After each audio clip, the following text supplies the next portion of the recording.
ഈ സമാന സ്വഭാവവും സമാന തീരുമാനവും ഉള്ള കൗരവരിൽ എന്തുകൊണ്ടൊരു നിർണായക മുഹൂർത്തത്തിൽ യൂൽസ് മാത്രം ഒരു അപവാദമായി? അത് ഗാന്ധാരിയുടെ മക്കളല്ല, ഗാന്ധാരിയുടെ മക്കളിൽപ്പെട്ടയാളല്ല. അത് ധൃതരാഷ്ട്രരുടെ അബദ്ധസഞ്ചാരത്തിൽ ജനിച്ചതാണ്.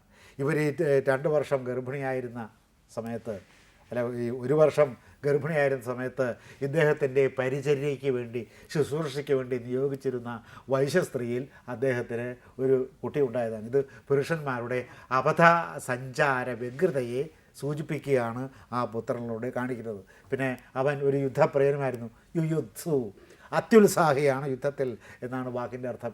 അവൻ നേരെ മറുകണ്ഠം ചാടുകയും ചെയ്തു സന്ദർഭം വന്നപ്പോൾ.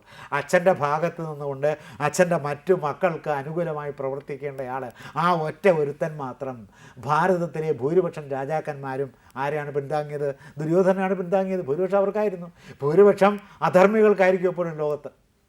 അപ്പോൾ ഇവൻ മാത്രം ലോകത്തിലെ ഭൂരിപക്ഷം, അല്ല രാജ്യത്തിലെ ഭൂരിപക്ഷം, ഭാരതത്തിലെ ഭൂരിപക്ഷം രാജാക്കന്മാരും ദുര്യോധനൻ്റെ പക്ഷത്ത് നിന്നുകൊണ്ട്, അധർമ്മപക്ഷമായ ദുര്യോധനൻ്റെ പക്ഷത്ത് നിന്നുകൊണ്ട് ധർമ്മപക്ഷമായ പാണ്ഡവാദികൾക്കെതിരെ പോരാടിയപ്പോൾ തൻ്റെ പക്ഷത്തെ വിട്ടിട്ട്, താൻ ഏത് പക്ഷത്താണോ നിൽക്കേണ്ടിയിരുന്നത് ആ പക്ഷത്തെ വിട്ടിട്ട് അദ്ദേഹം എന്ത് ചെയ്തു?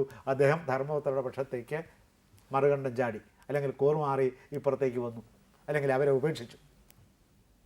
അതുകൊണ്ട് പിന്നീട് ഗുണങ്ങളുണ്ടായെങ്കിലും, കാരണം ഇവർക്ക് ഉദകക്രിയ നടത്തിയത് ഈ യുയുത്സുവായിരുന്നു.